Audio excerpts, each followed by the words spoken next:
TV, Grammy Mary, and WT WorldTruth.org.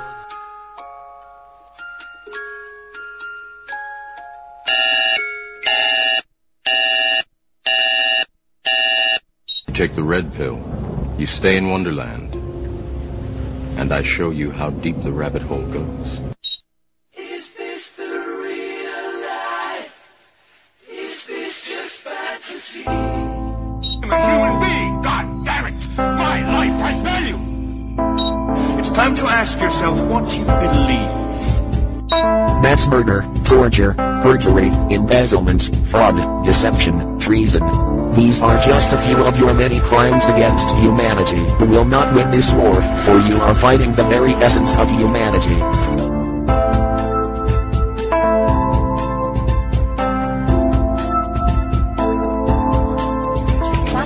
And I'm Virstyne Henry. You can check out our website at truthertalk.com. So, hey Virstyne, we're going to talk to Jack Wolfson today, Dr. Jack, the cardiologist. Are you excited about this one? I am, because I just love his no-nonsense, attitude. It's wonderful. It is really good. Humorous. I know. It's wonderful. So, yeah, I think I'm hoping he'll have a good sense of humor. I'm guessing he would. And we like to laugh, so, for sure. His right. I mean, we were really impressed with he wrote an article that appeared, I think it was in Vaccine. I'm going to look it up really quick while we're talking because I'm not positive of the source where I saw it. But it was basically just, it was after he had appeared on some public TV locally, and he'd spoken out against vaccines, and that basically there was a huge backlash because this guy's a cardiologist, and so they were saying da-da-da-da about him. It was just really scathing things, and then even there was sort of a witch hunt to try and take his license away, which was unsuccessful. So yeah, which is really, really good. Yeah, I mean, in light of all of the doctors that are been dying and stuff, that's actually a good victory. I mean, I'm just saying, it seems like with Andrew Wakefield, they were able to get his license and stuff. They were able. I mean, it didn't really warrant any. It was very. What's the word am I looking for? It was undeserving. He didn't deserve to have his license taken away, but they found a way to take his license anyway, Yeah, exactly. And, I mean, I don't know of any other cases like that recently, but I consider this to be a victory, It's very, I thought that they might try and take him down, with the licensing and everything, trying to get his license, because this is how they go after doctors who speak out. And he also just seems to be somebody that just slipped through the cracks, because you don't hear doctors on TV, on mainstream media, giving their opinions about vaccination. They always try and spin it to make it look like, it's just parents that are mad that their children are vaccine injured, or some dude in a tinfoil hat, or, I'm not saying that all people from the South, or I'm not saying people from the South are stupid, but they play into that stereotype of getting people with Southern accents, and because people in their mind, that's what they've been trained to think, you know what I mean? Right, exactly. And it's true, and he sounds knowledgeable. I mean, he doesn't, he's not some kind of supposed alternative healthcare practitioner. He's actually a cardiologist. He's actually, been to medical school, because they'll just, anybody who, not to say that alternative medicine doesn't have value. I mean, it's not. It's actually better, I would say, but it's actually better. If you want to go down. But according to the mainstream, the way that they look at it, if you are an alternative practitioner, they kind of just basically write you off. You're a quack doctor. Yeah, you're a quack doctor, and you're going to be on Quack Watch if you try and cure people with vaccine injuries. So we'll get rid of you. And then, but he didn't come off that way at all, and he sounds very knowledgeable, and he's a smart guy. And I was looking for the article that he wrote. It was in the Vaccine Impact. So if you go to vaccineimpact.com, you'll find it. It says Arizona cardiologist responds to critics regarding measles and vaccines. Because he said basically it wasn't even a big deal. Kids can get the measles and they can, be rid of it. And and speaking of that, it's so funny. there was this thing circulating around about a story, a hospital where they were on lockdown, and they were like, they were basically, not letting, everything was on quarantine over a few people that came in with the chicken pox. Oh, what? Shut up. I know, right? It's like outbreak. It's like they're trying to make outbreak happen when it's not. They make every disease that they have a vaccine for seem like it's a big deal. And then never talk about diseases that aren't a big deal. And never talk about the diseases that they inject you with when they give you these vaccines. It's it's just, it's such a big hoax. And then, what was the other thing? Oh, yeah, and then they're all going on about how successful the Ebola vaccine is. It's been a 100% success. How? You guys know that. They just put out the Ebola vaccine, and they're like, it's 100% successful. Really? Like, how do you know? I'm not getting it. You just gave it to people. I don't think it's in the U.S. yet, but you just gave it to people, and so immediately they're exposed to Ebola, like right after that. They don't even know if what they're diagnosing is Ebola. Like, I suggest people go look at John Rappaport's work on that. It's like, it's a hoax-y-do. They use the same kind of testing that they do for HIV testing, the PCR system. So who's to say that it's even Ebola? Like, do they even know what they're talking about? But they're saying it's 100% successful. Nothing's ever 100% successful, especially not in the pharmaceutical world. Yeah. They're lucky if they get like 10%, 12%. It's just so. No, it's just they lied like they always do. That's what it is. Yeah. For sure. Right. It's exactly. They just lie and then they just do whatever they say, whatever they want. And then when they're finished doing that, they just lie some more. Like, it's like, I can't even, one of my friends was like, you don't watch TV anymore? And I was just like, no. Like, you don't watch the news anymore? I'm like, no. Right. It's just lies. It's all lies. And I never thought I'd get to the point where I would say that because,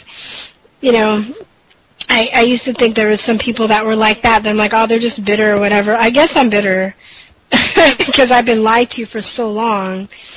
And, it's like a girlfriend that's, being lied to her boyfriend all the time. And you don't know when he's telling the truth after he gets caught. So they always lie. They don't research. They hire people that read teleprompters. They don't hire investigative journalists. They fire them according to Cheryl Atkins and Amber Lyons and Vince Swan. That's why they left the mainstream media and started their own alternative source of information because they just saw how it was just so contrived and put together. I don't know. So going back to Dr. Wolfson, it was so refreshing. It was funny. I was rolling. He did not hold back. I loved it. It because people need to hear that.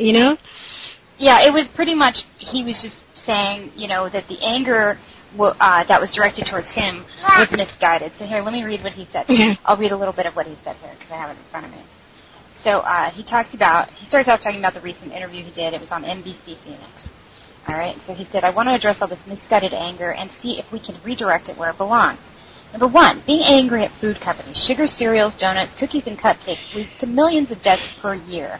At its worst, chickenpox killed 100 people per year. If those chickenpox people didn't eat cereal and donuts, they may still be alive. Call up Nabisco and Kellogg's and complain. Protest their products.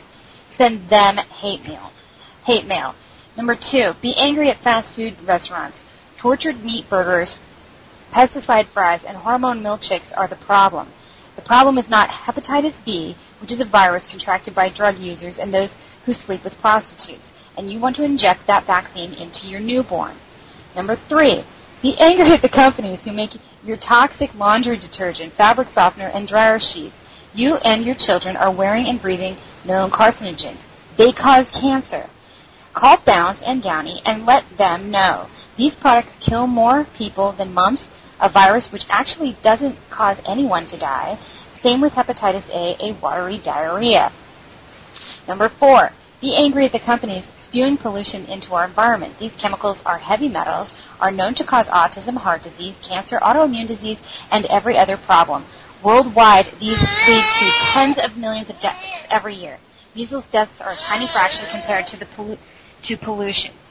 Number 5, be angry at your parents for not breastfeeding you, co-sleeping with you, and stuffing your face with Dominoes so they can buy more Tide and finish the laundry. Breastfeeding protects your children more from many infectious diseases. Number 6, be angry with your doctor for being closed-minded and not disclosing the ingredients in vaccines. Not that they read the package insert anyway. They should tell you about the aluminum, mercury, formaldehyde, aborted fetal tissues, animal proteins, polysorbate 80, antibiotics, and other chemicals in the shots. According to the Environmental Working Group, newborns contain over 200 chemicals as detected by cord blood. Maybe your doctor feels a few more chemicals injected into your child won't be a big deal. Number 7, be angry with the cable companies and TV manufacturers for making you and your children fat and lazy.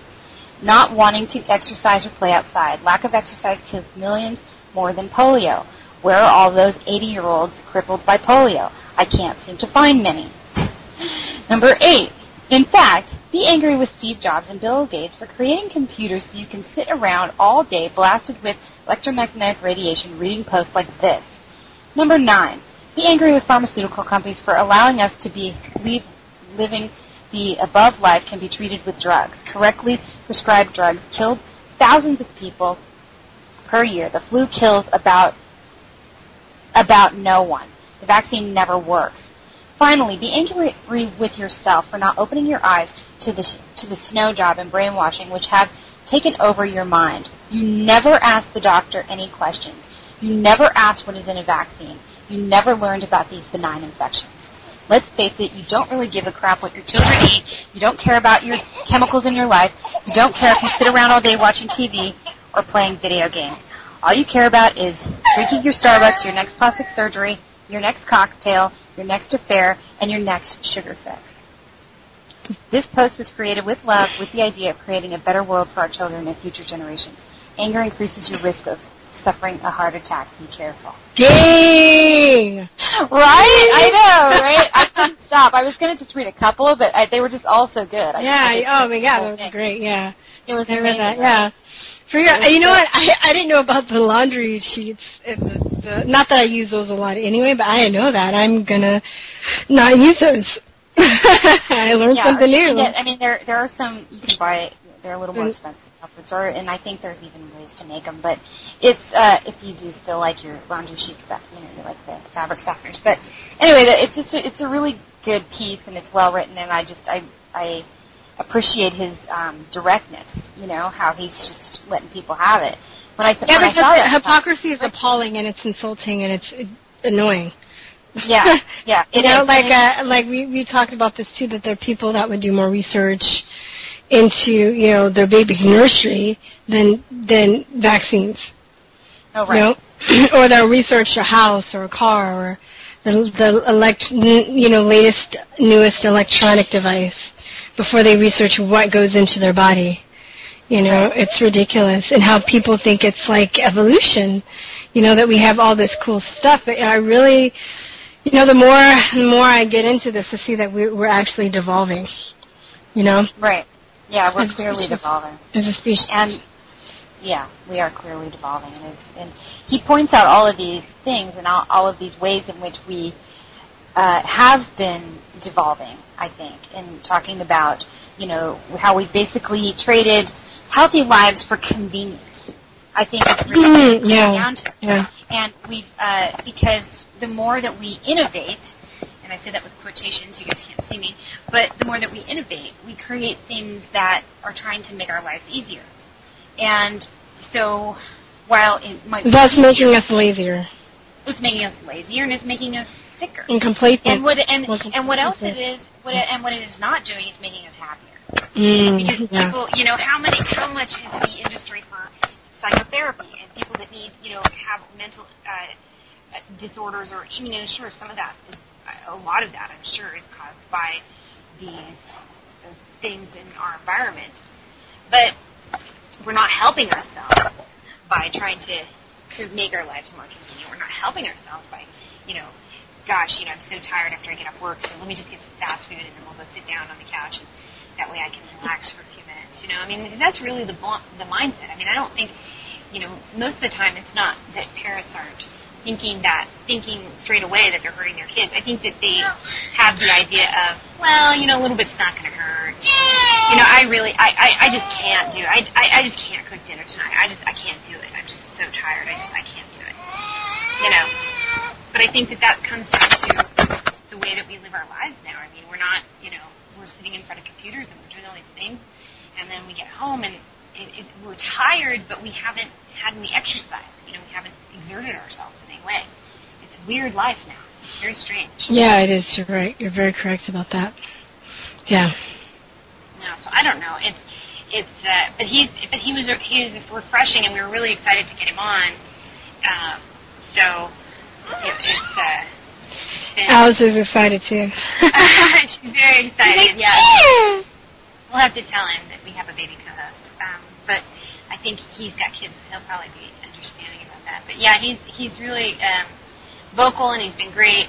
And his family is his wife is also a doctor. She's a chiropractor, so they run the practice together, and they work together. And it sounds like they're just a good family, and they have good look at at their family values and how to raise their kids and stuff. So it's going to be exciting to talk to him. And I was really upset when I heard that he was being chased down like that. I thought, ugh.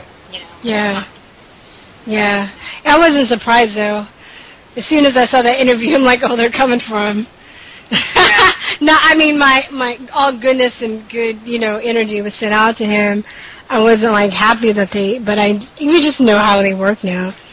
It's not like even a surprise, Right, but it's just like trolls and things like that are just coming after people. And, we did a show about Dr. Bradstreet, one of the doctors that was the holistic, or in the group of the holistic that was built. He wasn't a holistic doctor, he wasn't an alternative practitioner, he was a regular MD, but he did use a lot of holistic methods when treating his kids because he was working with kids with autism, and they're extremely sensitive, and they're not really, there aren't really any pharmaceuticals that can help treat them.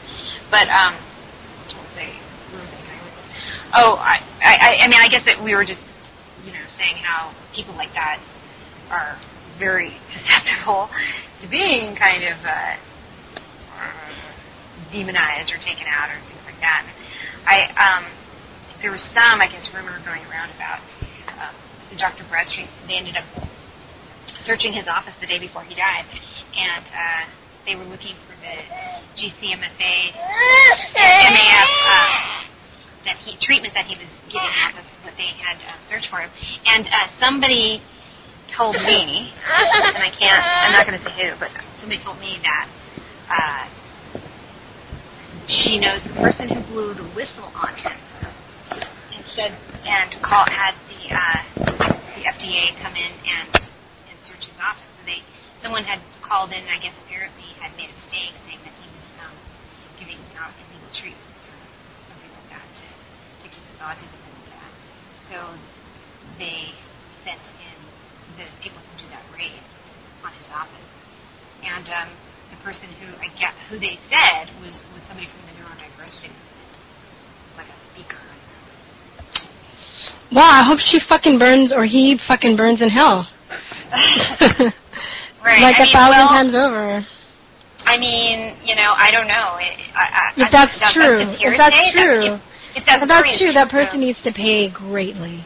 She's fucked up so many people's lives, or I'm saying she, I don't know if it's he or she, but that person has really fucked up numerous amounts of people's lives forever.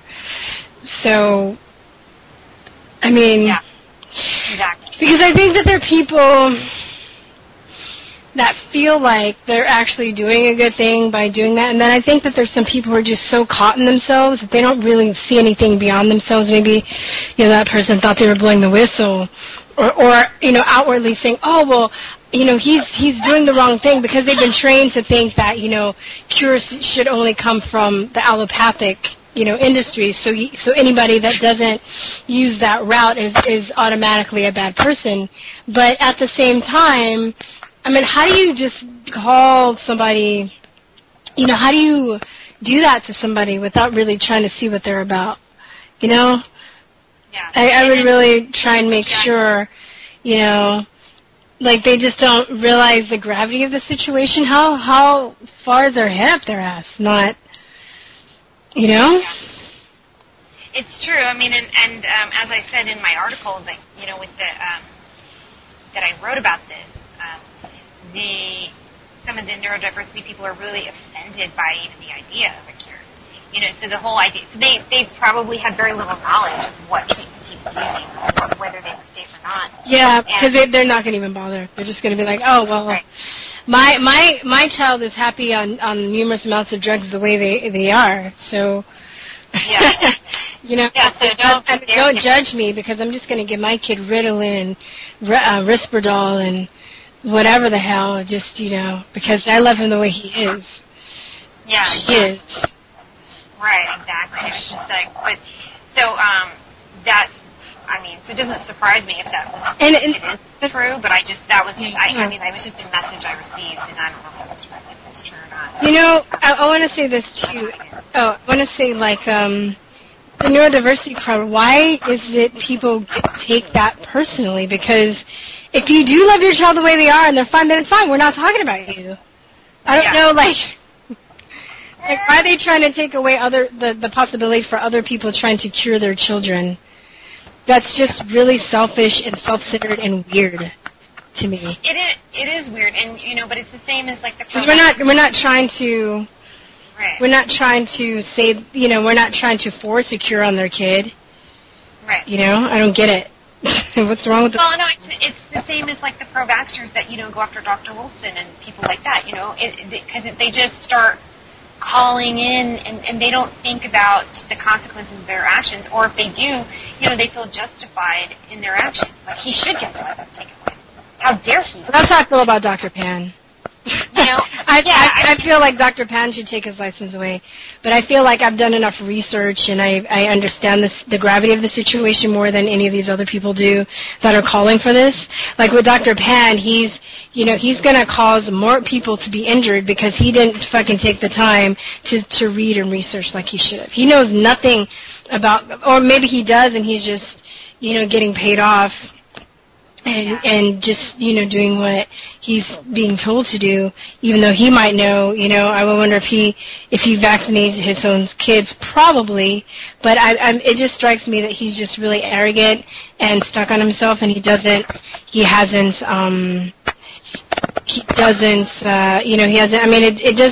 the thing that's so infuriating too. It doesn't take a lot. You can read and research, you know.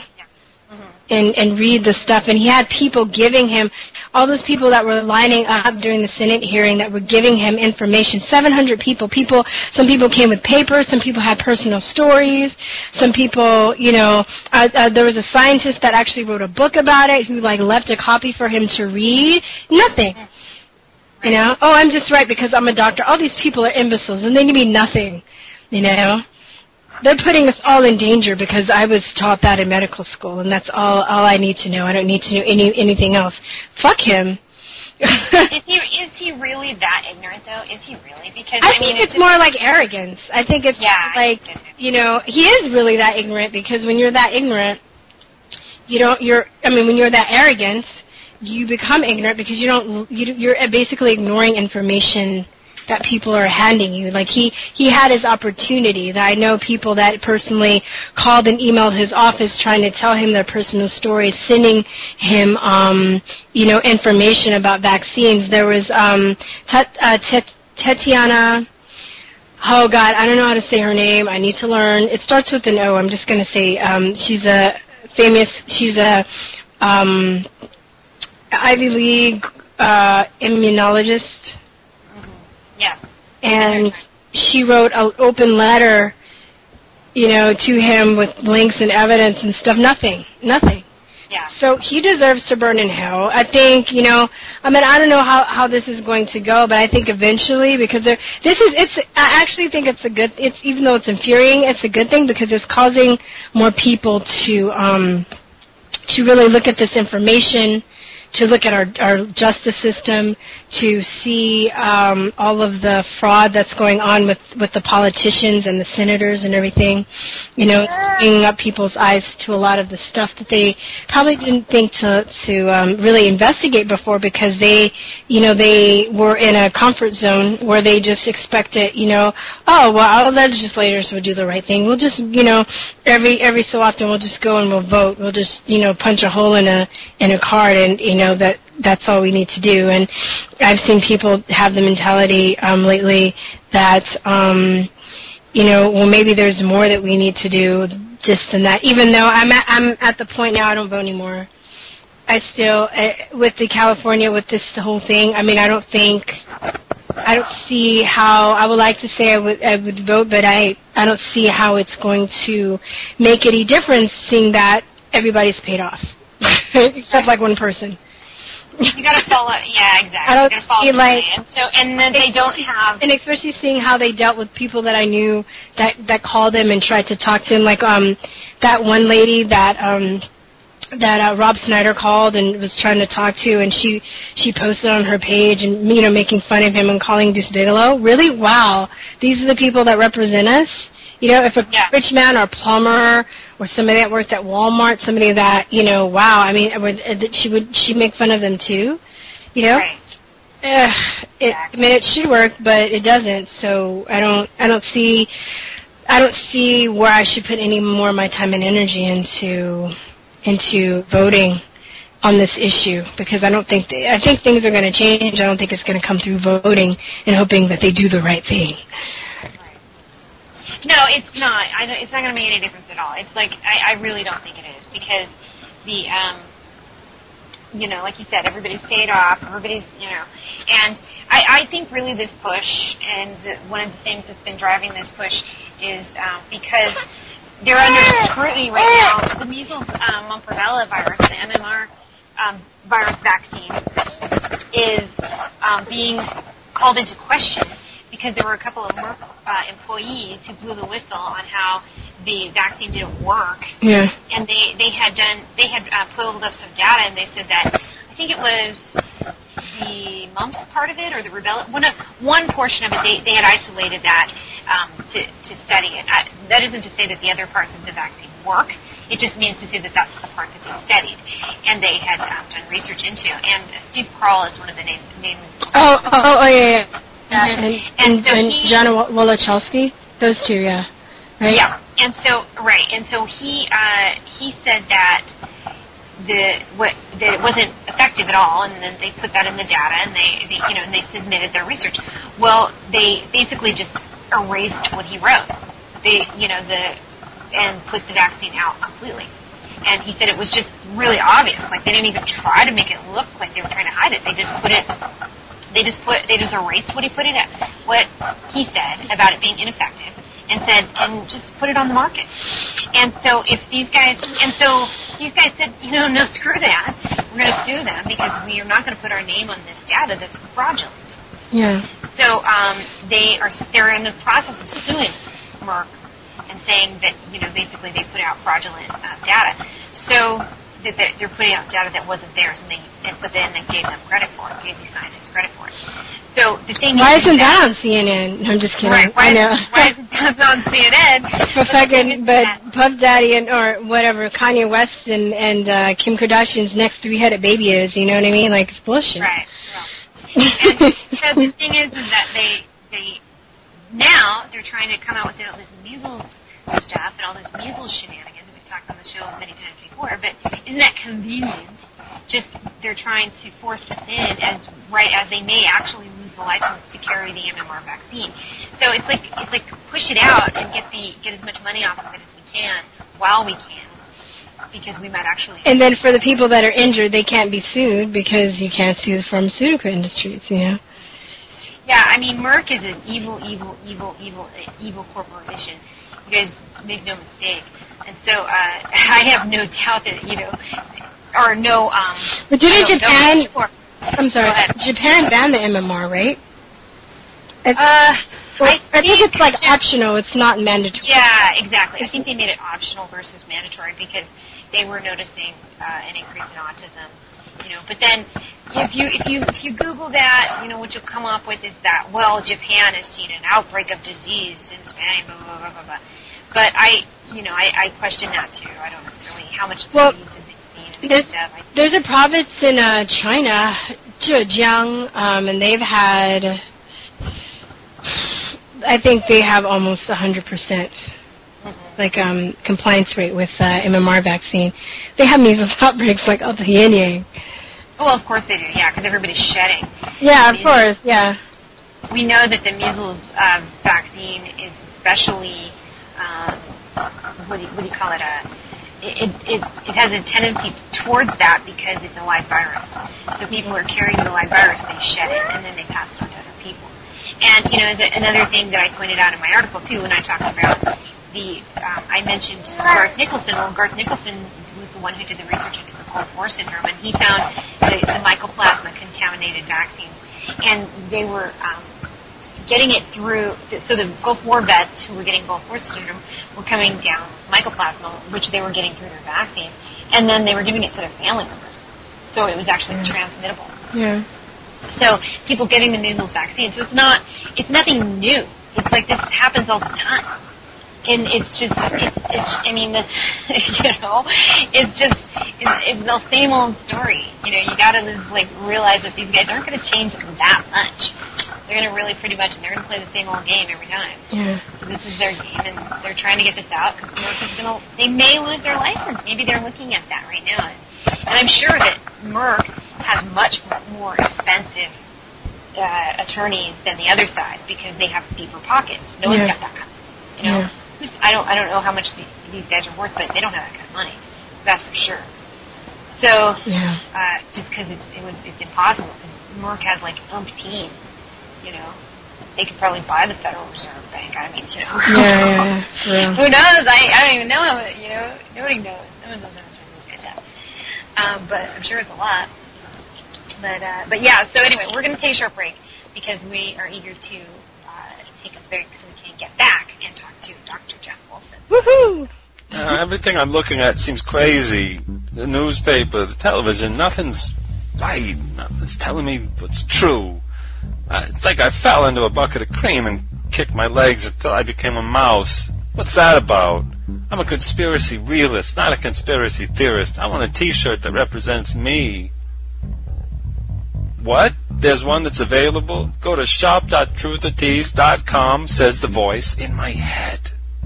Shop.truthertease.com. It's not crazy. I'm not afraid to go on the internet and go to shop.truthertease.com. I'm not scared. I taken out bowling balls that look like you. That's what I said. Straighten out. Get your conspiracy realist T-shirt. Don't make me come over there. You look good. You look good. Welcome back. Thanks for listening to Truth or Talk. Our guest today is Dr. Jack Wolfson.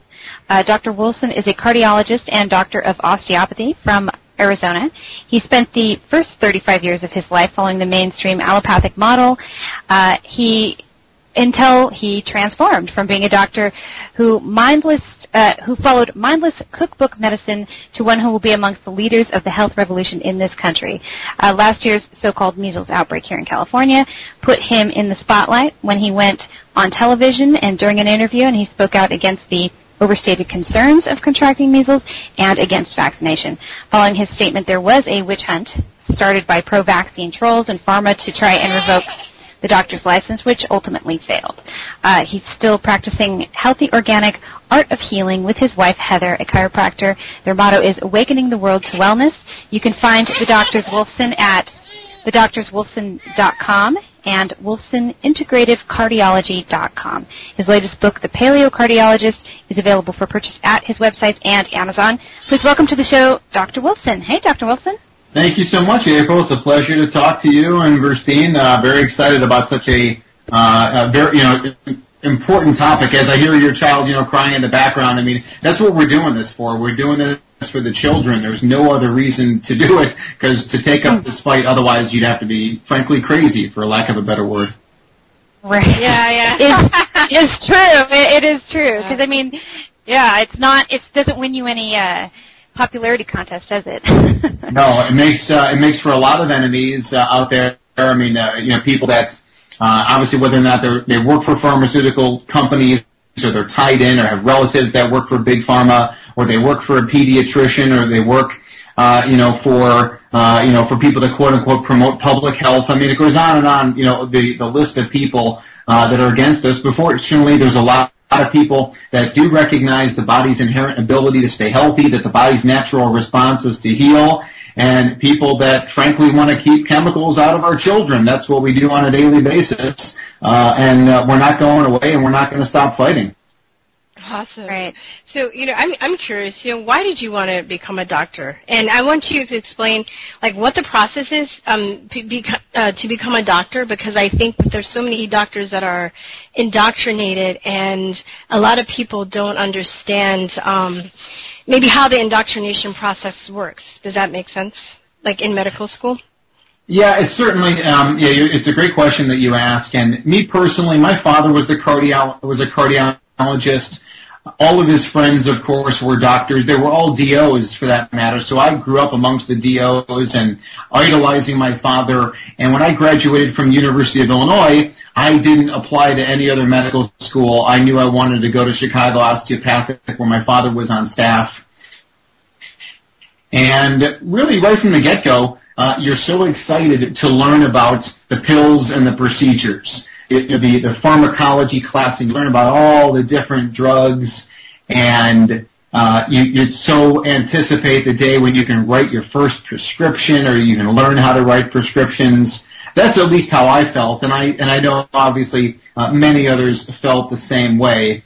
And it almost seems like so many doctors are excited to keep writing the prescriptions even as we speak. But you never, I have said this many times, and I say it in my book, there was never a time during 4 years of medical school, 3 years of internal medicine, 3 years of cardiology, when we talked about things like diet, nutrition, chemicals in the environment that are so toxic to the body, and the proof behind it. And we never talked about sleep, and we never talked about exercise. To the average person who's not a doctor, they would be mortified to hear that we never talk about it. All we talked about was pills and procedures, and it's very sad, because that's all the typical doctor has in their back pocket, or in their toolbox, if you will, is pills and procedures. So it's not a surprise when pediatricians fight back against us tooth and nail, because that's all they know is how to vaccinate. They've got nothing else up their sleeve, and it's sad. It's really sad for them. Yeah, because I often think that maybe some doctors should get together and sue the medical schools for teaching them to be unwitting, like iatrogenesis, but it's very sad. It's very frustrating too, because I know people that go to medical or have gone to medical school, and they spend so much time and money and energy, into going and sacrifice a huge part of their life to become a doctor. Yeah, certainly. I mean, a huge part of your life, the expenditure of it. And, osteopathic medicine was started in the late 1800s by a gentleman by the name of A.T. Still. And he was a doctor at that time who was just frustrated with where mainstream medicine was at that time, when they were using things like mercury and arsenic and really kind of toxic methods to heal. And he basically said, you know what, the body can heal itself, just get out of the way. And he was similar to the first chiropractic physician, which is D.E. Palmer. They were contemporaries, and just part of a large group of people that just said, you know what, mainstream medicine is just going off in the wrong direction. And the DOs of today do not practice like that. They do not practice like the osteopathic medicine was meant to be. It was meant to be a natural, holistic philosophy, and the DOs these days are just mini MDs. And sadly, even the naturopathic colleges and even some of the chiropractic schools are going down that same path where they're just trying to assimilate with mainstream medicine and kind of keep in the good graces for fear of getting ostracized or having laws put up against them. It's we're really at a major crossroads when it comes to health and the health paradigm or the sickness paradigm. We're in a major area where things could clearly go one way or the other. Yeah, that's true. And, when you said that about the chiropractor, I was like, I saw a chiropractor's office giving away flu shots, and I thought, that's not. Yeah, that's awful. That's like blasphemy. It's horrible. Mm-hmm. That really Definitely. is. I mean, once again, the chiropractors, in general, the chiropractors that I'm friends with, I mean, they get it. And, because of my wife and I, people have often said, the chiropractors will be your best friends, and it's totally been true. And so many that we are aligned with are just of the same, same thinking and just amazing healers. And my wife's father is a chiropractor. He still practices out here in Arizona. And, this is just a guy who got it, from the 1970s. And because of that, my wife was never vaccinated. Neither were her 3 siblings. And then, of course, we passed it on to the next generation. But I was, in the medical paradigm, I was fully vaccinated for everything possible, and people will say, "Oh, well, you're okay. I may be okay tomorrow, but today, but anything can happen tomorrow or in 6 months or 6 years. You never know." And we certainly don't know when it comes to vaccines because there's no science behind it. Right, and and you're okay now because you're living a healthy lifestyle, and you can kind of undo some of that stuff, but not for everybody. Some people, it's just a game of Russian roulette, as we all know. And what's interesting, I'd like to know how you made that paradigm shift, and because that's really refreshing and but really rare. We don't see that a lot. So what was it for you? Yeah, there's not too many people like myself out there, but there's more and more people that are coming to the realization that pharmaceuticals and conventional medicine is certainly not the answer. Their results are deplorable, and to go after the cause of disease is really what it's all about. And fortunately, there are a lot of societies that are starting up for natural doctors. There's the Metabolic Medical Institute. There's the A4M Academy, where I did 96 hours of metabolic or natural cardiology, if you will. And what started me on this path really was that I was starting to get frustrated with conventional medicine. I would see somebody, who's done 4 or 5 blood pressure medications and their blood pressure's still high. You would see someone in the hospital. You would tune them up to get them to leave, and then 3 weeks later they'd be back in the hospital with the same problem, whether it was another heart attack or another episode of congestive heart failure or uncontrollable hypertension, you name it. And at that time, my father also came down with a strange Parkinson's-like disease called progressive supranuclear palsy, or PSP. It's kind of a mouthful.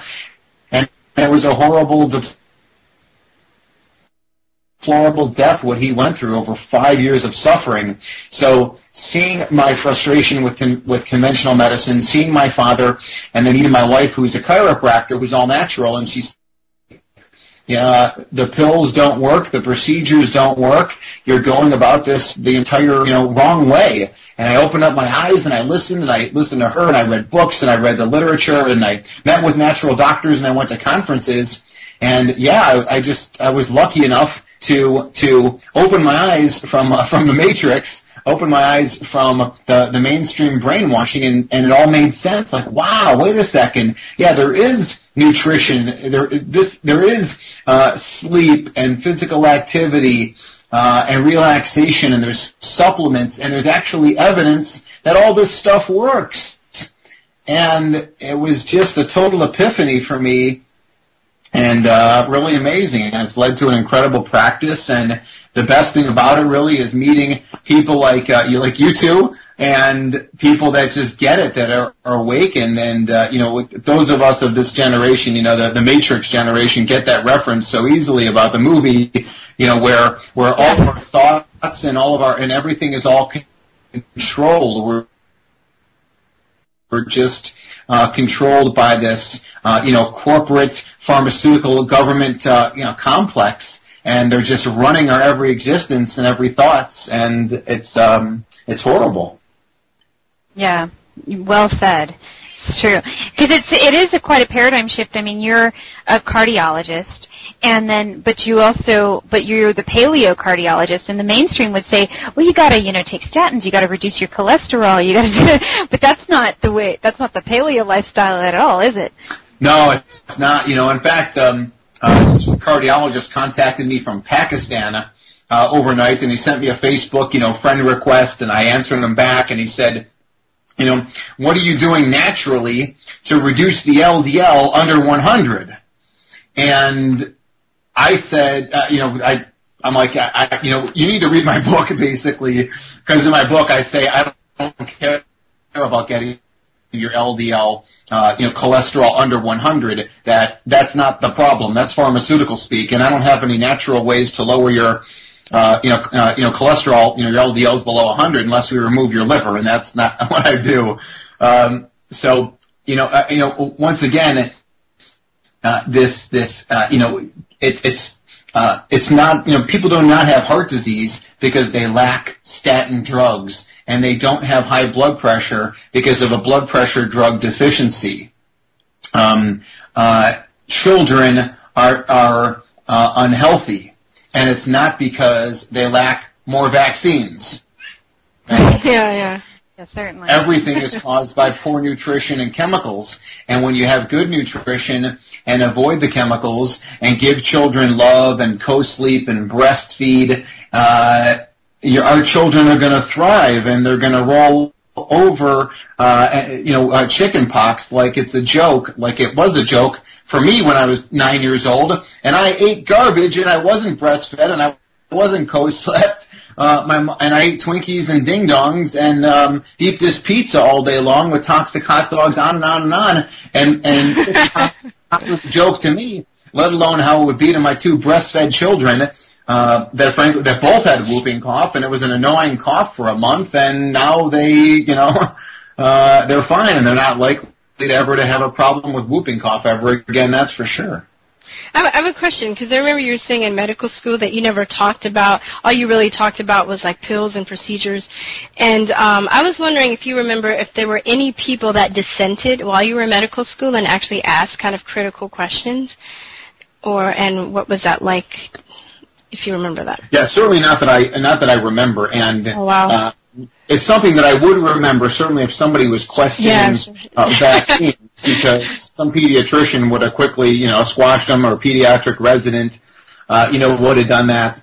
I think it's just kind of like taken for granted that when you go into medical school, whether it's to be an MD or a DO, that, you're just, you're in love with the whole idea of prescriptions and the use of pharmaceuticals and procedures, even amongst DOs. But in short, there probably were some people that were questioning it, but I certainly didn't. And I got into medical school when I was 21 years old, and I bought everything they said, hook, line, and sinker, and I did until I was in in my early 30s, before I started to change. Did you have any patients that challenged you?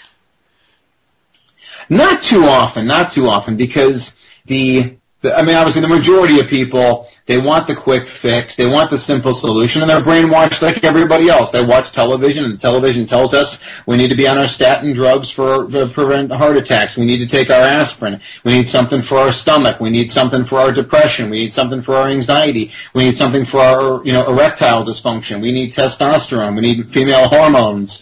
We need things for arthritis, and we got to be swallowing, Motrin and ibuprofen. You guys know how it is, and that's the typical client. My brother is a doctor up in Las Vegas, and 90% of what he sees are people just looking for pills. They've got chronic pain. They need their antibiotics. They need their psych meds refilled. And a lot of people don't want to hear any different. Like, wait a second. So you're telling me that what you're saying is I need to radically change my lifestyle and my diet, and this doctor over here is just telling me to take this pill. I think I'll just take the pill. Thank you so much. But like right. Sorry. Oh, it's kind of like the Jetsons, like that's how they took pills even when they ate. They never ate, they just took pills. And I think in some kind of weird subconscious way, people think that we're evolving by doing that. It's like an evolutionary thing that it's just simpler. We don't have to go through all this stuff. And in the process, they become lazy, Yeah, certainly. And we're not anywhere close to that. Sometimes, cardiologists talk about this, poly pill, and a poly pill would include a blood pressure drug and a statin drug and an aspirin, and whatever else they want to throw into this thing, and then it's going to reduce, your risk, by 65%. But the reality is, and I talk about this obviously in my book, is that let's take it at face value that statin drugs are beneficial. Well, how do they benefit? They reduce your chance of having a heart attack from 8% down to 6.5%. Well, okay, if you want your risk to be 8% or 6.5%, great. But if you want it to be 0%, you're not going to get there in mainstream medicine. You're going to get there using natural methods. Plus, don't they have a lot of side effects in addition to that? So are you kind of trading one illness for another? Yeah, I mean, just obviously, open up the, you can go on the computer and find out, but you can open up what's called the physician's desk reference or look at the package insert, look it up for vaccines, obviously, and you'll just see, side effect after side effect, everything under the sun is a possibility, and I've seen it. I've been a cardiologist, for practicing cardiologist for over 13 years, and, certainly my practice now is a natural practice, and I see plenty of people that come in with history of pharmaceutical harm, injury, side effects. So I see it on an everyday basis, and and really the medical literature. A lot of these pharmaceutical companies, they hide the data that they don't want to get out. They hide the bad stuff. They only let you know the good stuff, and nobody cares. Nobody cares. Yeah.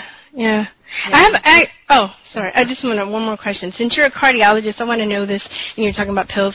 Is it true that if you're having a heart attack that you can take an aspirin and it would stop it? Is there some truth to that, or is it just a blatant lie? Yeah, no, that's a blatant lie. What aspirin has been shown is that if you are in the midst of a heart attack and you take an aspirin, that it can reduce the severity of the damage and may even improve your risk of dying or decrease your risk of dying. But those numbers are trivial. Once again, they're typically sponsored by the Bayer Corporation and the companies that manufacture aspirin. The data on aspirin is very weak. But to further answer your question, I've seen people they come in like, I had chest pain, and I took some aspirin and the pain went away. And I would tell them that's not cardiac. The pain could have been from anything else, but you were not having a heart attack. The aspirin does not avert heart attacks. Right. They might have been having an anxiety attack or something. Yeah, I mean, it could have been anxiety. It could have been, bone, muscle, rib pain. It could have been an episode of heartburn. It could have been anything, that was, but it was not having a heart attack. Aspirin is poison. It's a heavy-duty blood thinner. It causes stomach ulcers.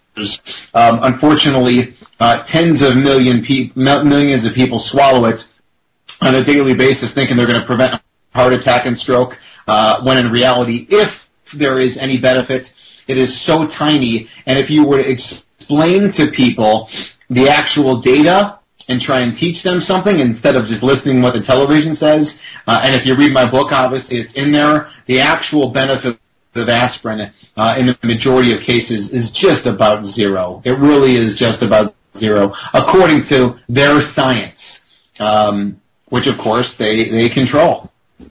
Yeah. And did you at any point when you made this shift and because you said you came from a family of doctors, you're a mainstream medical doctor, were you scared to talk about it? And did you ever hesitate for a minute? Because you're pretty vocal.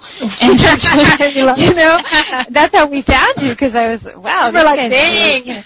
Yeah, exactly. So, this is great. I've gotten more confident over the years. I've gotten more vocal over the years. And obviously my knowledge and confidence, once again, has grown about the ability to speak out. But listen, there's a lot of doctors that are out there that feel the same as me, but they're afraid.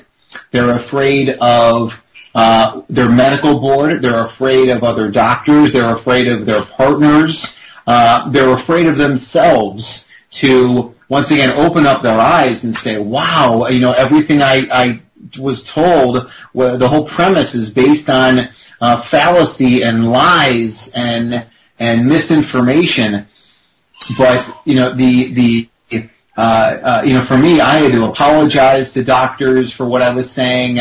I had to go back to my partners that I worked with and my bosses and apologize and say, well, I'm not going to say these things anymore. But, of course, I would continue to do it because at the end of the day, I always said, I have to look at myself in the mirror. I have to look at my children and say, what did I do this for? I mean, what was I all about? Was I all about the money? I was getting a major paycheck, far into the top 1%, if you will, in this country. And, I gave it all up. I gave it all up to practice the right way, to teach the right things, to speak my mind. And a lot of doctors are afraid to do that. They're afraid to give up the paycheck. For good reason. I mean, we all want comfort. We all want nice things. We all want to take care of our families. We have bills to pay. We have school loans to pay back. So a lot of doctors are afraid to speak out. But, once again, I mean, the reason why doctors went into this hopefully is not for the money, and it's to do the right thing by their patients, by public, by society, and eventually, I was learning all this and still practiced up until 2012 in the old system. So even myself, it took me time to eventually make the leap away from the mainstream. But it was the best, one of the best things I ever did. And when you did speak out, and you did have you went on TV and all that, there was a lot of backlash, wasn't there? I mean, we mentioned it during the intro. There was an orchestrated kind of witch hunt against you to get your license revoked. And I mean, how was that for you? Did the fear set in? Did you go, oh no, why did I do this? What did I get myself into? Yes, there were certainly moments of that, but never any moments of regret. I knew what could possibly happen by making the comments that I made, but there were over 38 complaints to my medical board. But none were from patients, and they were from random people, some MDs, some DOs.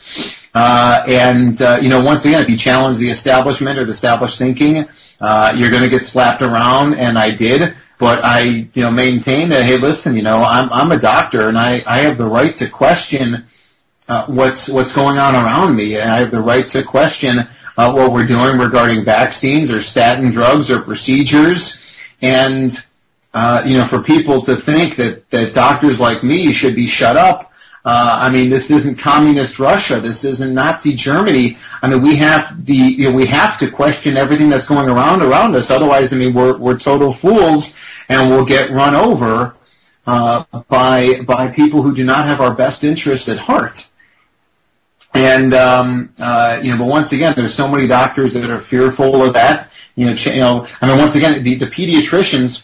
And I've said this many times. The pediatrician, their job is to vaccinate. That's all they do. That's like telling a mailman, to stop delivering the mail, or use any analogy you will,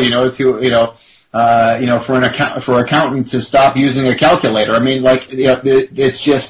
It's just what they do, and I've had a lot of blowback against it. But fortunately, once again, we're protected by our ability, for free speech. But even that, can be called into question at any moment. It's scary times for people that want to speak the truth. Oh, yeah. Definitely. I just wanted to, one of the things that April and I really liked about you, we noticed in ourselves that we can be kind of very snarky at times, but sometimes I feel, that it might I'll just speak for myself, hinder me in some ways, because I think I might turn people off when I'm expressing my views. But, I have to admit sometimes it feels really good.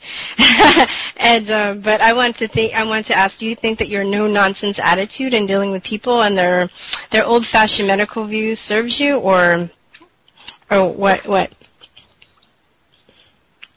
Yeah, that's a great point, Virstyne. Is that my wife is certainly of the mentality, hit him over the head with a sledgehammer. Life is life is too short to beat around the bush, and that you can change a large segment of the population by just telling it like it is, and that's how I want people to talk to me. To be straightforward, with me. And they're like, oh, well, you talk about you're the natural cardiologist, but you drive a gas guzzler, of a car. You drive a BMW. Why don't you drive, a Prius, or why don't you ride your bike all the time? And I get it. I would accept that comment and say, you're right. You're right. So in that sense, some of what I may be saying is, can be said, to be fraudulent, but I can accept what you're saying. Because so many moms don't want to hear that they should have breastfed and that they should have co-slept, and that they were not informed about vaccinations. And that was that blog post that I wrote that was a really scathing piece that went to vaccineimpact.com, and it was viewed over 1 million times, and it was shared hundreds of thousands of times. And really is what caught the attention of CNN and other mainstream media.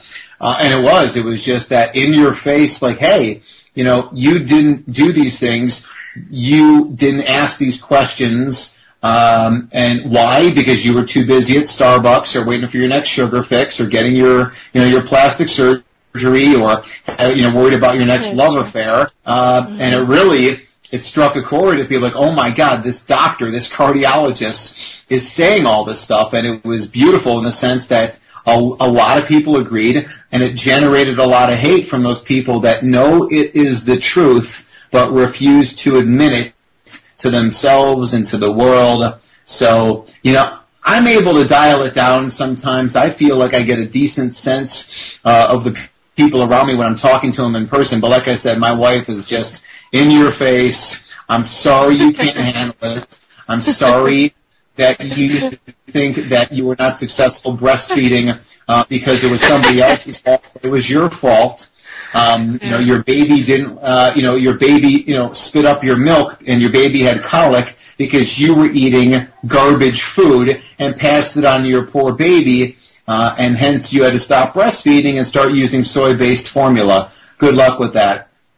So, what? And I'll tell you guys one more thing is that my mom is 70 years old, and she hears all this stuff from us, and she's like, oh, I was the worst mother. I didn't breastfeed you. I didn't co-sleep with you. I fed you chocolate chip cookies when you were 6 months old.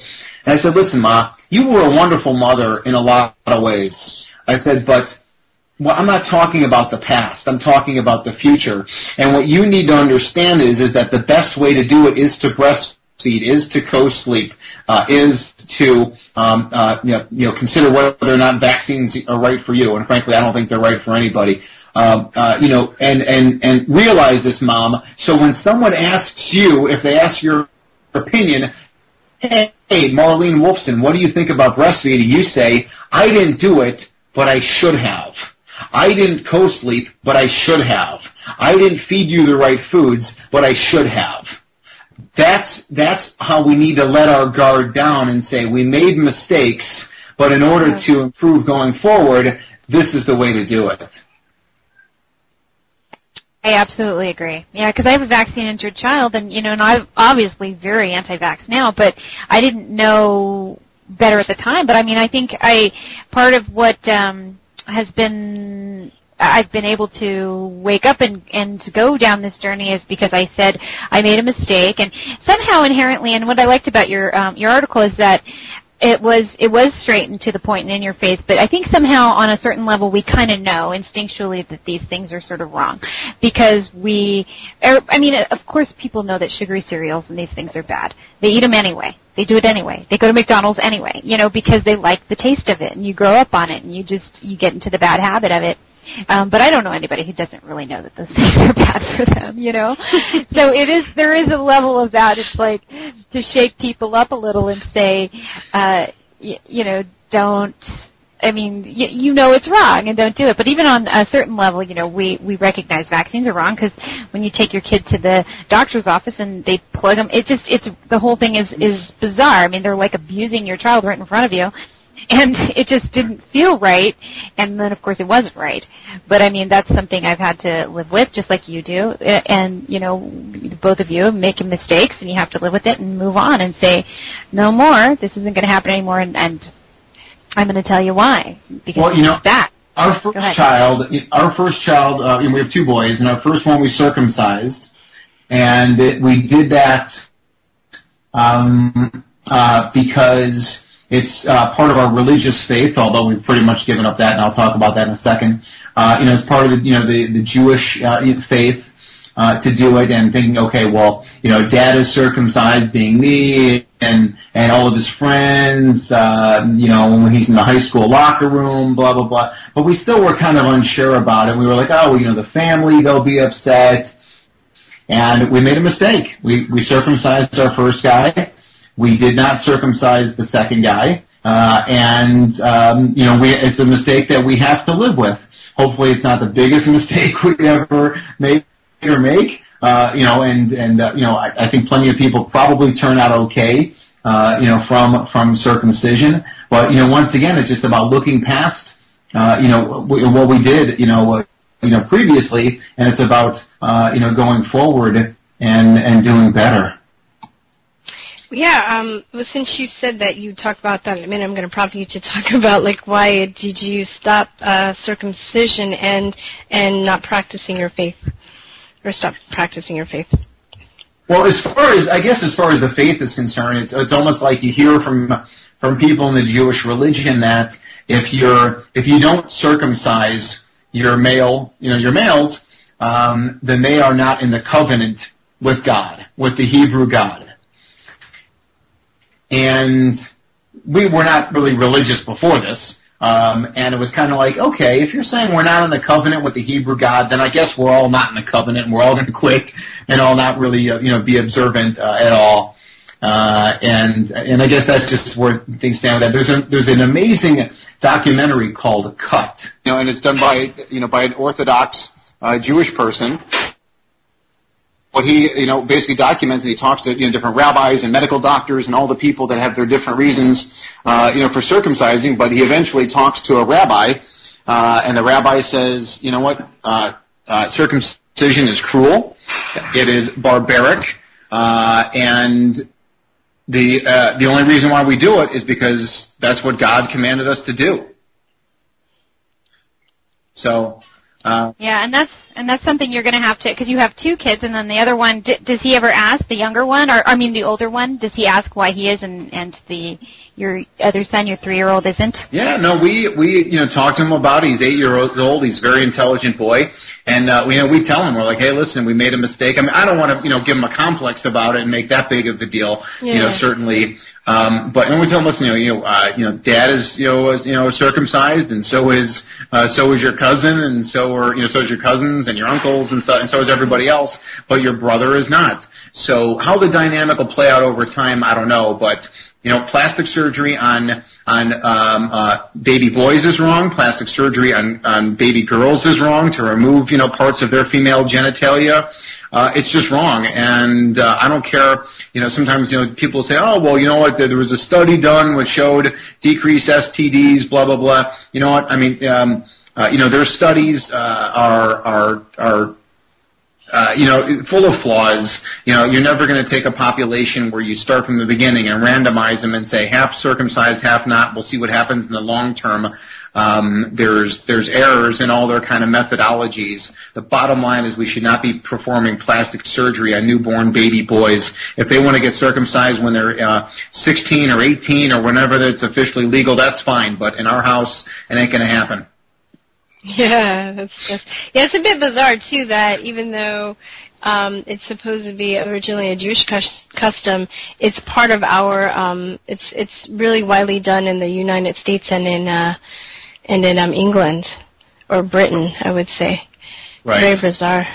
Well, I think also is that obviously there is a financial incentive to do it. Everybody gets paid in the hospital to do circumcisions. But it's really horrific, and it's not, certainly not something that we condone. It's another thing we're fighting against. But once again, it's not about, belittling, moms and dads, for doing what they did. It's about, hey, listen, realizing that it was wrong, move on from it. Yeah, and just be honest about it, because, we did those things too. Both my boys are circumcised, and they were both hospital births. My daughter, no, did not home birth, and no, I didn't even have an ultrasound. I stayed away from all of that stuff because we really don't know what we're doing with all of these things, and we really don't know the benefits of those types of things in the long. I mean, if there is any benefit at all to doing things like ultrasounds or all these tests and everything, we don't really see, is the outcome a healthier baby? Well, no. Then why am I doing it? Then it's just like you said. There's financial incentive. There's just way, way, way too many interventions, which is something that is just a completely normal process. And so, and as a result, it was a much low, no stress during this pregnancy. Everything was great. So I feel safer at home than in a hospital, to be quite honest, when it comes to delivering a baby. But I totally agree with you. I would never have said that 10 years ago before I met my wife, but now I'm in 1,000% agreement. And it was maybe like our third or fourth date, and we started talking about home births, and I was like, "What are you talking? What? Giving birth at home?" And she said, "The hospital is the sickest, most unhealthy, toxic place in the entire world." And I said, wow, I guess that's kind of true. And medicine has made pregnancy into a disease that has to be treated in a hospital, when for millions of years people gave birth, in the wild. And I said something to an OB-GYN friend of mine, and he said, home births are great. The only problem is they're messy. And then we had our first home birth, and the midwives, there were two, there was a main one and then two, understudies, and it's like it wasn't even messy, actually. They cleaned up everything. And I like to say that the two home births that we did for our boys were the two single greatest days of my life. My wife would say otherwise, but yeah, but I know what she means. With the husband in the room, it was incredible. And I'll tell you one more thing about that is that when I was on call a few nights after we had this discussion, and I had to go to the hospital to see a woman who went in a cardiac arrest after a C-section, and it really, once again, just kind of hit home like, wow, we're definitely doing a home birth. I was so excited about it. Anyways, yeah, what a amazing experience that every woman should have for a multitude of reasons. We could talk for 10 hours, the three of us, about, and my wife obviously would talk about 50 hours about home birth. Yeah, for sure. And but getting back to the vaccine issue, which is what brought us to you in the first place, we wanted to, when you went on the TV show and you were talking about the kind of overstated fears of people contracting the measles, how do you feel about, and you mentioned your kids had pertussis or whooping cough, and how do you feel about, kids getting measles or mumps or chickenpox or any of these things? Do you worry about it all, or do you just think that that's part of life and it strengthens your immune system? And yeah, well, I think no one likes to see their kid sick. No one likes to see their kid uncomfortable and aching in pain or itching and scratching. Nobody wants that. But the reality is that kids are very resilient. Adults can be very resilient, and you're sick for a couple days and you get over it. But we're talking about things like chickenpox, measles, rubella. These are a fever, a cough, and a rash. They're rarely life-threatening, especially if you really push people to stay healthy. If you feed a kid, once again, McDonald's cookies, cupcakes, and put them in laundry detergent, fabric softeners, and colognes and perfumes, on a toxic mattress, left to cry it out on their own without being breastfed, etc., and load them up with more toxins and the vaccines, yeah, you're probably going to have a sick child on your hands. But don't do that, number one. And number two, you can't force me to do that to my child, to load them full of chemicals. We spend our entire lives trying to keep the toxic chemical exposure in our children to a minimum, by eating organic food and by sleeping on an organic mattress and wearing organic clothes when they can, and using air purifiers in the house, on and on and on, to foster an incredible environment for our children, and then to load them up on vaccines, like I said, for chickenpox, for measles. Look back to some of the sitcoms in the 1960s. Those videos circulate on YouTube about the Brady Bunch and the measles episode, when the whole family comes down with measles. I mean, that was a snapshot of society. Woohoo! I got the measles. I don't have to go to school. And how did this get all vilified? How did 3 million children getting chickenpox on a yearly basis? How did that become? Oh my God! We got to vaccinate against the chickenpox. We know that measles. There was a study shows that getting measles decreases cardiovascular disease risk. Women who get the mumps decreased risk of ovarian cancer. The answer is we just don't know how beneficial these things are, because the studies aren't there, and frankly, what the main study is society and the human race developing over just eons. So. Yeah, and I remember, and just like you said at the beginning, how you weren't breastfed, you ate, Twinkies and, had all that, and so did I, and I had the chicken pox, and it wasn't even a big deal. I can't say I was raised in a healthy environment like that either, but I was sick for probably not even a week. I got to stay home from school. It wasn't a big deal really, and our kids obviously, the environment has changed. We didn't have GMOs back then, so even if we were eating junk food, it's like bigger the junk food now. It's worse junk food. Well said. Very well said. Franken food now, so it's worse. And we didn't have as many vaccines as we do now. And do you think that there's a such thing as informed consent? Like, do people, when it comes to vaccination, do they make an informed decision and then do it, or are they just doing it because they don't know better? Yeah, I think that the truly informed parent is very, very rare, and the truly informed parent that would choose to vaccinate is an imbecile. They are moronic. They are still totally ignorant. I don't get it. When people come to our lectures, and for a parent to walk out and still vaccinate blows my mind. It is typically got to be over guilt, or just not wanting to deal with it, with their pediatricians and society or stigmata or whatever.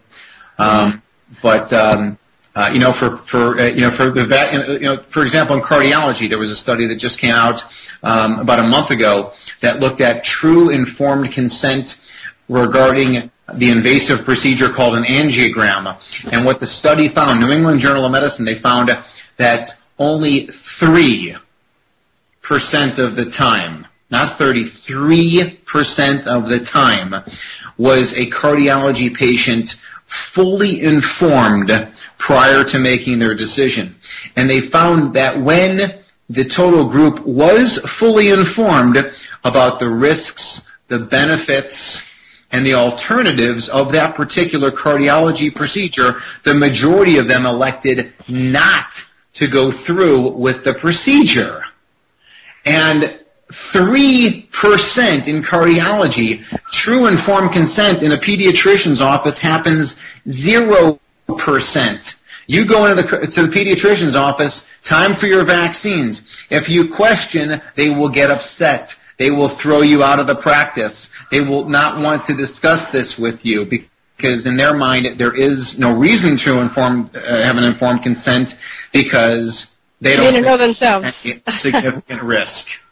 I'm sorry, and they don't know themselves, actually. And they don't know themselves. They are truly, truly ignorant physicians when it comes to the ingredients in the vaccines, the possible side effects of the vaccines. They just know what they were told, and they were told that vaccines are the greatest thing ever. And, what happened to polio? Well, what happened to polio is brilliantly documented by Dr. Suzanne Humphreys in her book, Dissolving Illusions. Polio, even at its highest outbreak in the 1940s, affected 40,000 people out of 100 million in the country. 40,000 were affected. Rarely was it paralytic, and the reality is it most likely was not a virus that did it. It was pesticides such as DDT. It was arsenic, which they were using. It was other vaccines that they were getting, and possibly even and likely other viruses. And people said, "What happened to polio?" Well, polio exists today, but we call it a different name. It's called acute flaccid paralysis. We call it Guillain-Barré syndrome. We call it transverse myelitis. There's just other names for the same disease process. I'm just curious. You seem like you keep pretty current with the incoming medical information, and there's so much because it's not only in the United States, but there are other people experimenting and making discoveries all around the world. Do you think it's practical or for a doctor who owns his own practice to keep up with the latest medical information? Well, obviously it's very daunting, even in the cardiology literature, and I certainly don't keep up with all of the the mainstream cardiology things about the newest pill and the newest procedure, because they're not doing anything dramatic. And obviously, I'm interested in going after the cause. So it doesn't matter what the new surgery is or the new pill is to me. In the vast majority of cases, it's useless. But for physicians, it's overwhelming to to know, you can't know everything or even close. But if in your mind that you always maintain, hey, the natural approach is the way to go, unless it's an emergency. Sometimes, heart attacks happen, and the best approach, is going to the hospital and having a stent placed. Sometimes you need open heart surgery for, certain cases, but the vast majority of time we can deal with things naturally. Yeah, so it's just basically it. I think of it as just it's for acute symptoms only, not really for, or I guess they can keep you alive, but they can't really teach you how to live. That's how I look at it. Oh, they definitely can't teach. Right. It's just for crisis prevention, I suppose. Just if you got hit by a truck, you would probably go to the hospital. Yes. But what we're seeing today is just epidemic proportions of autoimmunity and all these types of which are chronic over and over and over again. And to me, it seems at this point very, very obvious. I don't know how people aren't really, tuning into the fact that this is so epidemic, but they're not. So, or maybe they just don't have faith in their own ability to heal. I mean, do you find in your practice when you're working with people, do you still have to kind of coax them into wanting to make these lifestyle changes? Or do they ever come to you and say, well, can I just take a supplement, or can I just take a this or that, and then just go about my day and I'll get better? Do you still have to kind of, okay, come on, you really have to do this. You really have to do the, dietary changes. You really have to do lifestyle changes. Clean, get an air filter. You got to, Well, I think that obviously, there's all different kind of patients. The people that see me in general want to get better. They want to go after the cause. They want to make the commitment. But, for example, if I tell people, you know what, you got to kick the coffee habit, and they say no, then I'll say, okay, fine, at least drink organic coffee. If you're going to, how big of a deal is it to switch from a toxic laundry detergent to a natural product? How difficult is it to get rid of the fabric softener, dryer sheets, perfumes, colognes? How difficult is it to get a good water system? How difficult is it to get, high quality, pots and pans and cookware? How difficult is it to get an organic mattress? Organic sheets, organic underwear. So the reality is that, you try and make it easy for as many people as possible. But, back to what we said, before, when we said, there's plenty of people that know that McDonald's cookies and cupcakes are bad for you. I don't think they know just how bad it really is. And also, we need to tell them when they raise their hands and say, oh, did you hear so-and-so got cancer? Did you hear so-and-so has Parkinson's or dementia or had a heart attack? Well, we need to tell them why they had it. And the reason why they had it is because of poor nutrition and chemicals. So if you're told, that smoking is bad and you continue to smoke, well, then, that's on you. But, a lot of people don't realize how bad sugar is. They don't realize how bad secondhand smoke is. They don't realize how bad it is to, sleep on a memory foam mattress, on and on and on. So we try and open up as many eyes as we can. And I think that's true about vaccination too, because what I get a lot are people who say, well, there's no one saying that there aren't people who have vaccine injury, and which that actually isn't true, because there are people who will flat out say nobody gets hurt from vaccines, they're perfectly safe. But but majority of people recognize that there is vaccine injury, but they just don't think it's going to happen to them, or they just don't. They're blocked from actually going to the website and actually reading the ingredients and seeing what's actually in it. Because if you start there, that's the first place you're going to go. That and the adverse reactions, because they're way worse than the measles, you know. Well, how many parents, you know, would you know, if they have a child who's not normal, let's say they have autism or attention deficit or autoimmune, how many parents are willing to accept the fact that they allowed it to happen? The majority of parents are going to want to suppress that information and say, no, I didn't cause that. I didn't have a role in that. It's just genetics, or it just happens because we don't know why. That's what people want to hear. They don't want to hear the truth. They don't want to accept that they damaged their child. And that's a very difficult, pill to swallow, for people to think that they let it happen. They didn't ask the questions. But once again, we're not here to beat up people about that. We're here to, educate people so they know going forward and they fight this battle with us. Yeah, it's funny that when you say that, because one of the things I mentioned in my last article was about this crowd. There's like this neurodiversity movement of people who want to label autism as just like a difference, like, it's just a different way of thinking. It's just a different mindset. And to me, that's really, really dangerous, because they're putting it out there in the world that this is something that, well, if it's just different, then it's not something that we can either prevent or try to fix or try to help. And that's just, that's sort of I think it's just kind of a propaganda. But when you say that, there could be some element of it from the parents just not wanting to admit that they had a part in it. And maybe that's the painful side that makes them want to go, well, this is just, no, it's a gift. It's a beautiful thing. And then, and I'm glad, and no one's saying that autistic children aren't beautiful and that they don't have value. It's just more like, but we recognize that this is wrong, right? We recognize that these kids are very, very ill. And I'm sure I don't know if you do, but maybe you've seen even some in your practice who come and they've been vaccine damaged. Yeah, I mean, mine obviously practice is geared, towards adults, and I can't say that I have any adult, people with autism, and I'm by far, I'm certainly not the, brain injury autism expert by any means, but I think that, from what I've seen of autistic children, compared to Franklin Delano Roosevelt, who it said that he had polio, but actually he probably had Guillain-Barré syndrome. But could your child become president, or lead a corporation, or do just basic activities? If they're autistic, I mean, I don't see how in any way, shape, or form this is necessarily a gift. I mean, I would love my child just the same, obviously, but I would agree with you that we can't necessarily say that this is like a normal variant because it didn't exist before. The numbers are exploding, and I think that we probably want our children mostly to be like us. If we're good people, and if that child's not capable of living the life that we led, I mean, something's not right. Right. Yeah, and I mean, and some of our children that are on the more severe and profound end of the spectrum, I mean, suffer greatly with seizures and self-injurious behavior and all kinds of things like that. So that's, I think, really damaging. But when you said that, I never thought, well, maybe they just don't want to admit that they messed up. Right.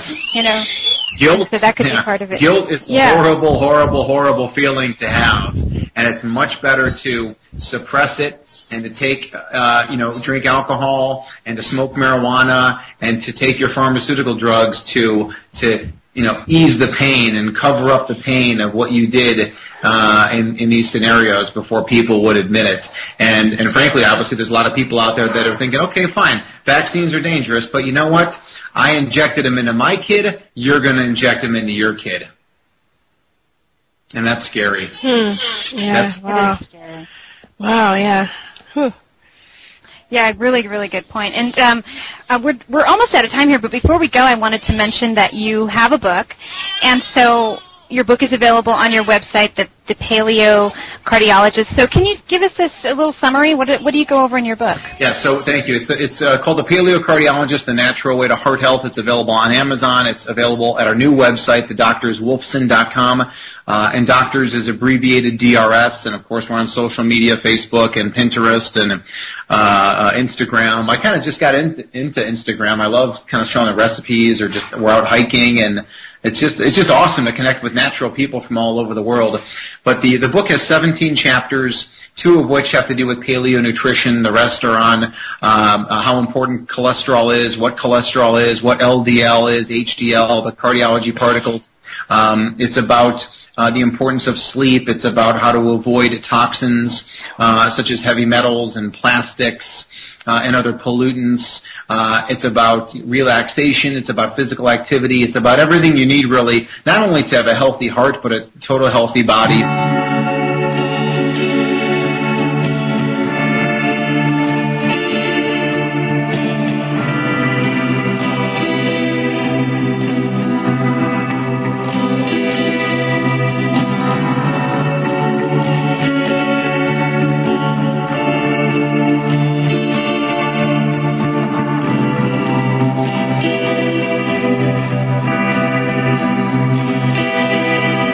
Talking about Edward Bernays today, and it will all come together. Just sit with me for just a while. Edward Bernays is a guy who was responsible for a mindset that didn't exist in America before him. He believed that deep within all human beings were dangerous and irrational desires and fears, that people are just not rational, that we have inside of us powerful sexual or aggressive forces. They're remnants of our animal past, and these feelings need to be repressed or guided because they're too dangerous. This challenges the spirit of the Declaration of Independence, but it was the progressive era. And Bernays helped further this idea that people weren't rational. Underneath, he said, people really had 4 things going for them. They were controlled by 4 things. They were self-preservation, aggression, security, or, of course, sex. He believed if you can harness one of these 4 things, you can get people to do anything. He started taking regular things like smoking, associated him with one of these 4 things. Self-preservation, liberty, sex. He did it with war and politicians, you name it. A client could come to him with anything. Smoke cigarettes. Bernays' job was to figure out how to create the need. Bacon. He'd tap into one of these things. It works exactly the same way today. Whether it's a ban on talk radio, need for security, self-preservation, healthcare, fighting obesity, security threats. Mrs. Obama has said that. But Bernays didn't come up with this alone. He had a dirty little secret. And only a secret because he wanted to cash in on it later. He actually had a partner overseas. He didn't see him very often. But it was really his partner's cutting-edge, revolutionary, now mostly discredited thinking. But we're still using that. And it goes back to this, oral fixation. Remember? When he got to the cigarettes, he said oral fixation. This was his key. Women. That's why he took the cigarette out of the garter. Put it up to their mouth. He said it was a phallic symbol. Phallic symbol. Does that make you think of anybody around the turn of the century? Sex sells. His partner overseas, he would vacation with him over summer. It was actually his uncle. His uncle, Sigmund Freud. Now we have an ad man and a psychiatrist. Bernays was constantly marinating Freud's ideas. They both knew propaganda worked, and they loved experimenting and trying new grandiose projects. When I was doing research for the show and I thought they love to experiment, I had heard that before from someone that looked at people as animals and they could be experimented with. George Soros, listen to this. When you try to, say, improve society, you affect different people and different interests differently, and they are not actually commensurate.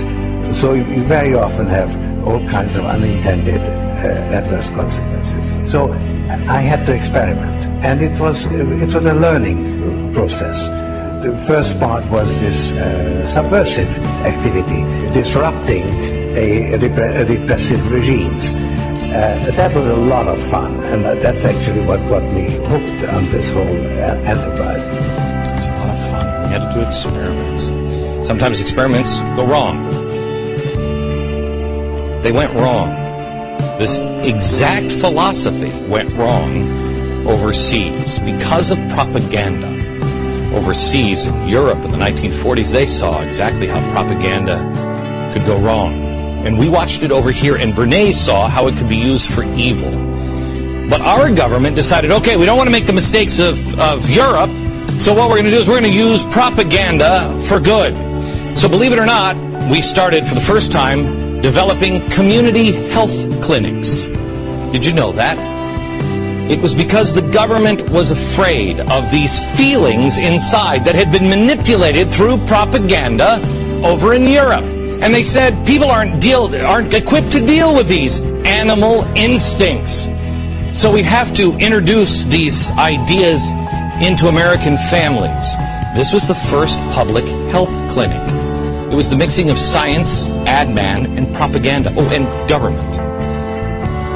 It was, we have the solution. Let us now introduce you the problem. Mom and Dad, you're now feeling anger in your family. We're here to counsel you. Not a lot has changed since Bernays.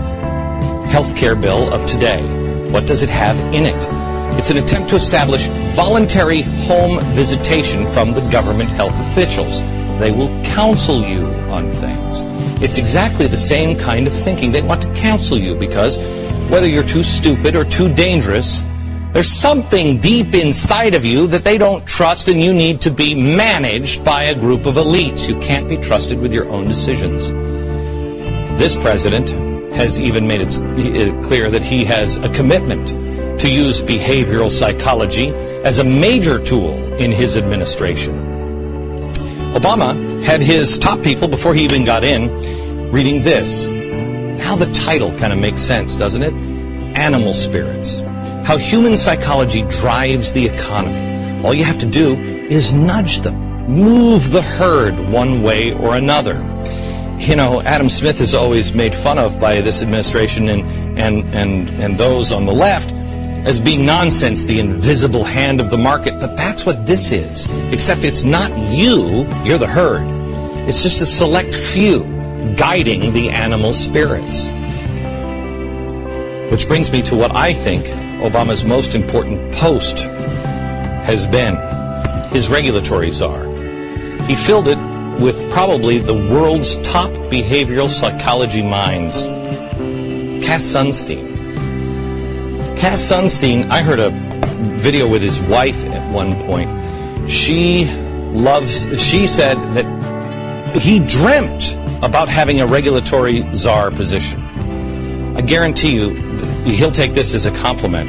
Cass Sunstein is Edward Bernays. Edward Bernays changed the last 100 years, but he did it for profit and bacon and eggs and everything else. The reason I call Cass Sunstein the most dangerous man in this administration is because he knows about Bernays. And he's not just looking to change what you eat for breakfast because Quaker has come to him. He is eager to change society because he really truly believes he and a small handful of other people just know better. And he will change society in profound ways over the next 100 years.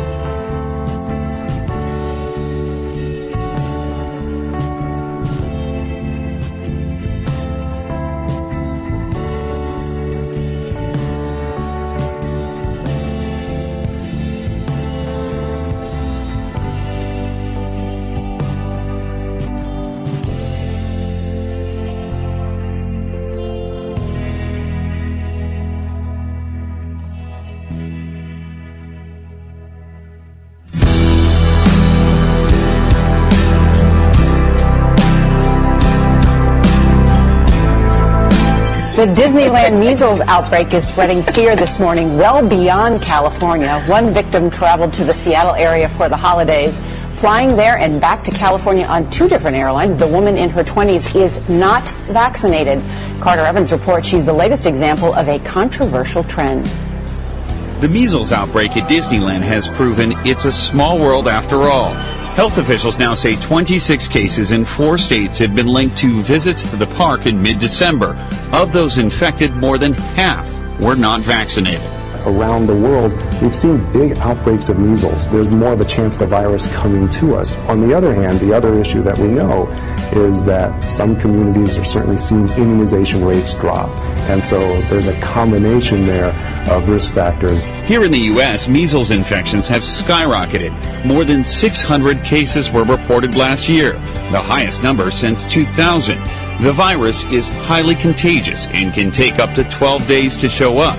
Symptoms include cough, fever, and a rash.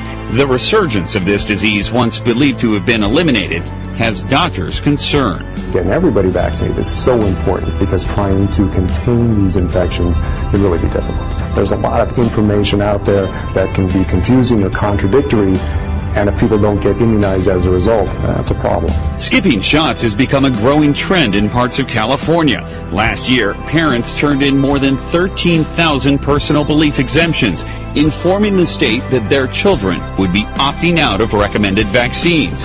That's more than twice the number of kids who aren't fully vaccinated compared to 10 years ago. Rebecca Eastep says her son suffered a severe reaction after being immunized as a baby. She encourages other parents to do their homework. I think parents that have chosen not to vaccinate realize that they are taking somewhat of a risk, but it's a calculated risk. They may have seen vaccine injury in their own families or by their own neighbors, and they're just questioning. Dr. Matt Zahn says skipping vaccinations can be dangerous, even deadly, and that the outbreak at Disney should send a strong message. The vaccines work, the vaccines are safe, there are significant diseases out there that you can protect your children from. For CBS This Morning, Carter Evans, Los Angeles. Lots of children are not vaccinated, and then when they go abroad, they're exposed to measles, bring it home, and then it spreads among like-minded people after they return to the United States.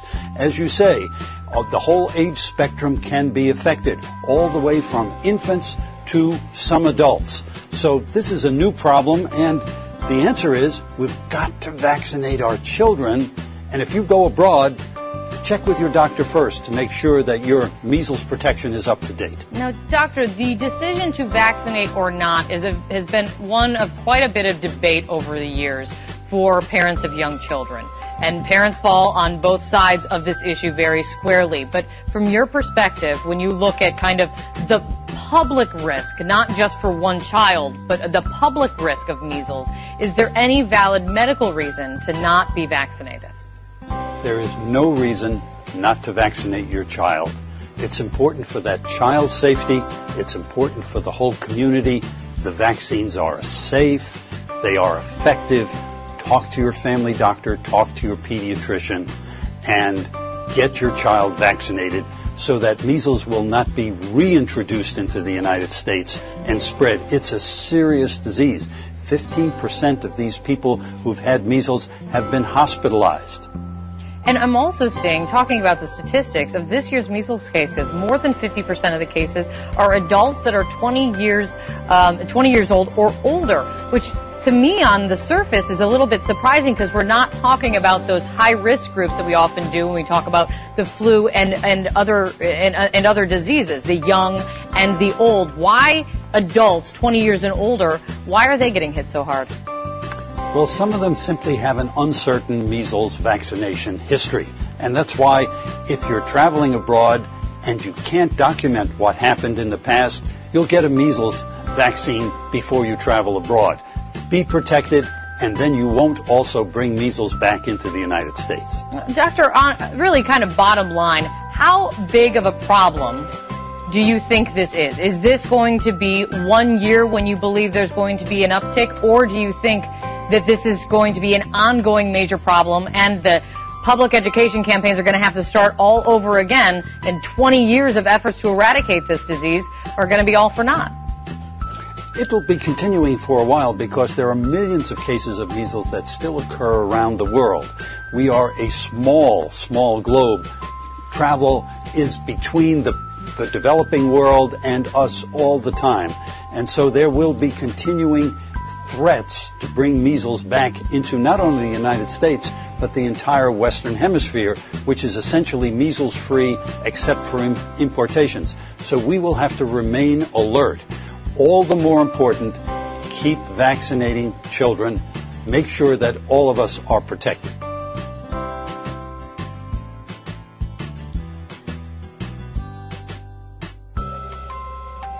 In the measles outbreak tonight, the number of cases is up to at least 145 in 14 states, more than half in California. Ben Tracy tells us that state is rethinking the rules that allow parents to opt out of vaccinations. Oh, I'm beating you. You better hurry up. You better go fast. 3-year-old Uriah Kruger had one of the more than 100 cases of measles reported in California. His mom, Kelly, says he was hospitalized for 3 days. You have a pretty bad rash that we kind of associate with measles? Absolutely. It started kind of on his face and up in this area. And overnight, he woke up the next day and it was over his entire body. And we were looking at our kid who was just lying there, not wanting to move and thinking, what is going to happen to him? Is he going to come out okay? Uriah got his first dose of MMR vaccine when he turned 1. That first shot is 93% effective, but he still got measles, likely exposed to the disease by someone who had not been vaccinated. Parents are letting us know that our current laws are insufficient and don't protect their kids. California State Senator Richard Pan is also a pediatrician. He's introducing a bill this week to abolish California's personal beliefs exemption. Kids would be required to be immunized before attending school, except for medical reasons. 19 other states allow parents to refuse vaccinations based on personal beliefs, and 48 states allow for a separate religious exemption. I hope we don't have to wait for someone to die before we take this seriously. Where's the kitty cat go? Sarah Warrenbrock's daughter Elizabeth attends a daycare at this high school in Santa Monica. It's still shut down after a child got measles. 14 babies are being quarantined, including Elizabeth, who had to have a blood test to verify her immunity. And it just seemed unfair to her, to us, to have to take this extra step as if the onus was on us instead of people who, for personal reasons, hadn't immunized their children. Personal reasons now facing very public scrutiny. Recently, President Obama announced a new program to create a pool of DNA samples from 1 million volunteers. This would be just one of many government-run DNA databases around the world, ones proposed for a variety of well-meaning reasons, like healthcare and preventing crimes. But many people are worried that this precision medicine is the ultimate example of Big Brother and another step in ending privacy for good. So, are DNA databases worth it? The first DNA database was started in the UK in 1995. Soon, other countries followed suit. A 2008 Interpol study of 149 countries found that 54 nations had a national DNA database and 26 others plan to start one. For the most part, these databases started as a way to track and catch criminals. And it's worked. Using its own DNA database, the U.S.'s FBI has helped solve innumerable crimes. These cases have even exonerated innocent people who are facing execution. And Chinese police have also set up a DNA database that has connected over 2,000 kidnapped children with their parents. But the effectiveness of using DNA is not what people are concerned about. It's how large these databases are growing. Originally, DNA was only collected from people who were convicted of crimes. However, now in countries like the United States, DNA samples are taken from people even if they are simply suspected of or questioned about a crime. This has grown the FBI database into the largest in the world, with more than 3.5% of the country's DNA on file. If Obama's new DNA program is deemed a success, then it's not unthinkable that one day most of the population's DNA will be filed by the government. Advocates of the scheme suggest that the general population shouldn't be fearful of the new proposal, as the database would only be utilized to support healthcare initiatives and catch criminals. But while this could mean crimes are easier to solve, experts worry that the mismanagement of such a system could leave the database open to hackers.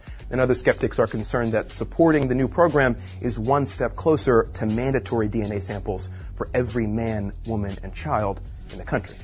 What do you think about DNA databases? Should all countries adopt them? Let us know in the comments and make sure to subscribe to get all the latest test tube videos.